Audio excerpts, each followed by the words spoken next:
dengan adanya Danantara ini juga menimbulkan keyakinan atau confidence dari investor, baik terutama investor luar negeri pada saat mereka berinvestasi di Indonesia.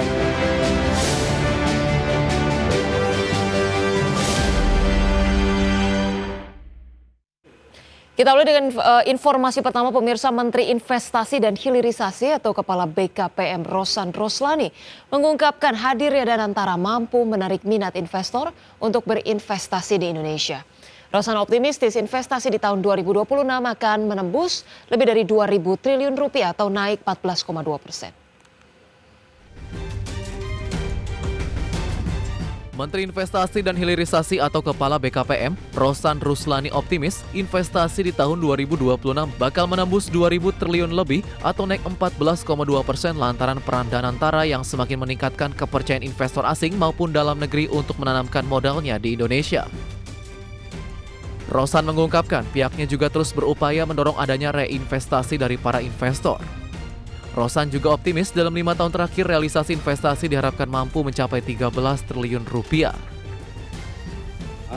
Tetapi dalam 5 tahun terakhir memang investasi yang diharapkan itu meningkat tajam mencapai 13.032,8 triliun dari tahun 2025 dan 2029-nya. Tentunya dengan adanya Danantara ini juga menimbulkan keyakinan atau confidence dari investor, baik terutama investor luar negeri pada saat mereka berinvestasi di Indonesia, karena sekarang mereka mengetahui bahwa kita melalui our sovereign wealth fund juga dapat berinvestasi bersama-sama dengan mereka. Berdasarkan data dari BKPM, realisasi investasi hingga tahun 2024 meningkat tajam dari 826 triliun rupiah pada tahun 2020 menjadi 1.714 triliun rupiah di tahun 2024. Sebaran investasinya pun kini lebih tinggi di luar Pulau Jawa dengan persentase 51,9% atau lebih dari 3.000 triliun dan 48,1% atau 2.900 triliun di Pulau Jawa. Jakarta, Riki Anwardi, Adi Firmansyah, IDX Channel. Ya pemirsa, dalam penyampaian terkait dengan RAPBN 2026 Jumat lalu, Presiden Prabowo Subianto menegaskan akan melanjutkan kebijakan efisiensi anggaran pada tahun depan. Efisiensi akan dilaksanakan pada program-program yang tidak berdampak langsung pada masyarakat. Prabowo meyakini melalui efisiensi defisit APBN bisa mengecil. Tak hanya itu, Prabowo juga berkomitmen untuk menurunkan defisit APBN hingga ke angka 0% pada tahun 2027 atau 2028. Salah satu strategi untuk mencapai target tersebut yakni dengan melaksanakan efisiensi anggaran. Pemangkasan anggaran akan menyasar belanja operasional yang tidak efisien. Menurut Prabowo, setiap rupiah yang dibelanjakan harus memberikan manfaat penciptaan lapangan kerja, memperkuat daya beli, dan meningkatkan kualitas publik. Sementara itu dalam era APBN 2026, pemerintah menargetkan defisit anggaran sebesar 2,48% terhadap PDB.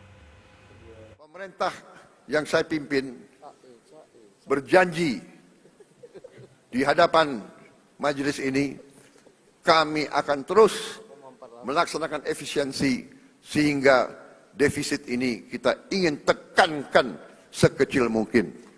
Dan adalah harapan saya, adalah cita-cita saya untuk suatu saat, apakah dalam 2027 atau 2008, saya ingin berdiri di depan majelis ini, di podium ini, untuk menyampaikan bahwa kita berhasil punya APBN yang tidak ada defisitnya sama sekali. Ya pemirsa, pengamat ekonomi ini meminta pemerintah untuk berhati-hati dalam menjalankan program efisiensi APBN di tahun depan. Direktur Eksekutif KOR Indonesia Muhammad Faisal mengungkapkan rencana pemerintah yang masih mendorong program efisiensi dalam RAPBN 2026 dinilai akan melanjutkan tekanan pada sektor real. Dengan total belanja lebih dari 3.000 triliun pada RAPBN 2026, pengamat menilai pemerintah harus bisa memaksimalkan belanja demi mendorong perekonomian dengan laju pertumbuhan yang cenderung stagnan di angka 5%. Maka pemerintah harus membuktikan program belanja tahun depan akan berkontribusi signifikan bagi perekonomian. Bagaimana untuk kemudian level implementasi di level yang lebih detail, jangan sampai kemudian malah menghambat perekonomian ya, atau menahan laju pergerakan ekonomi sebagaimana yang sudah terjadi misalnya pada sektor pariwisata yang di banyak daerah justru semakin terseok-seok dengan belanja untuk perjalanan yang masih banyak ditahan gitu ya, bukan hanya dipotong tapi juga. Ya, pemirsa, Badan Gizi Nasional optimis hingga akhir tahun akan mengoperasikan 24.000 satuan pelayanan pemenuhan gizi atau SPPG untuk mensukseskan program makan bergizi gratis. Pemerintah menetapkan anggaran 335 triliun untuk program prioritas tersebut. Kepala Badan Gizi Nasional Dadan Hindayana mencatat hingga saat ini jumlah satuan pelayanan pemenuhan gizi atau SPPG atau yang dikenal sebagai dapur produksi makan bergizi gratis sudah mencapai 5.885 unit yang tersebar di 38 provinsi, 510 kabupaten, dan 7.200 kecamatan. Selain yang sudah beroperasional, Dadan mencatat terdapat hampir 19.000 yang mendekati operasional sehingga nantinya diharapkan pada akhir tahun terdapat 24.000 SPPG yang beroperasi. Selain telah terverifikasi, Dadan menyebutkan SPPG ini didirikan dan dibiayai tak hanya oleh pemerintah, melainkan langsung oleh masyarakat. Jika satu unit SPPG menelan biaya 2 miliar, setidaknya terdapat 48 triliun uang yang sudah beredar di masyarakat. Adapun anggaran APBN yang telah terpakai mencapai 10,3 triliun rupiah untuk intervensi pemenuhan gizi. Satuan pelayanan pemenuhan gizi yang sekarang sudah operasional, total jumlahnya adalah 5.885. Ya, sudah mencakup di 38 provinsi, di 510 kabupaten dan 7.200 kecamatan. Dan kemudian selain yang sudah operasional 5.885, sudah ada juga hampir 19.000 yang mendekati operasional sedang verifikasi. Dan perlu diketahui bahwa pembangunan SPPG yang 5.885 ditambah yang hampir operasional 19.000 itu sepenuhnya 100% dibiayai oleh uang masyarakat. Jadi kalau 19.000 tambah 5.800 itu kurang lebih ada sekitar 24.000. Sementara untuk tahun 2026, pemerintah menargetkan 82,9 juta siswa yang mendapatkan MBG. Pemerintah menetapkan anggaran 335 triliun untuk program prioritas tersebut. Dari Jakarta, Adi Firmansyah, IDX Channel. Iya, pemirsa, kita ke informasi berikutnya. Menteri Pertanian Andi Amran Sulaiman menyatakan banyak penggilingan padi yang gulung tikar telah terjadi sejak 15 tahun lalu. Fenomena ini diakui karena adanya ketimpangan usaha kelompok penggilingan padi sehingga kelompok kecil tidak dapat bersaing. Menteri Pertanian Andi Amran Sulaiman menyatakan banyaknya penggilingan padi yang gulung tikar di berbagai daerah merupakan penggilingan padi kelompok kecil. Hal ini dikarenakan adanya pelaku usaha penggilingan padi kelompok besar yang mendominasi pasokan gabah.